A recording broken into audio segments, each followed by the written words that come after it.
মূলত তাদের টার্গেট নারী শিশুকে হত্যা করছে, হাসপাতালে তারা বোমা নিক্ষেপ করছে এবং বিভিন্ন ভাবে তারা এই নির্যাতন এবং ধ্বংসযজ্ঞ বা হত্যাযজ্ঞ চালিয়ে যাচ্ছে।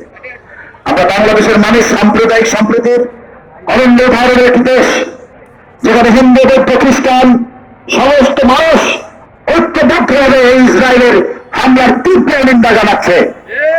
আজকে সারা পৃথিবী যখন উত্তাল হয়েছে ইসরায়েলের বিরুদ্ধে, তখন মার্কিন সাম্রাজ্যবাদ তাদের পক্ষ অবলম্বন করে সারা পৃথিবীর বিরুদ্ধে, মানবতার বিরুদ্ধে তারা দাঁড়িয়েছে।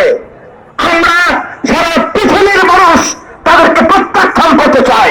আমরা সারা পৃথিবীর মানুষ আমরা আমরা যারা ইসরায়েলের বিরুদ্ধে দাঁড়াতে চাই।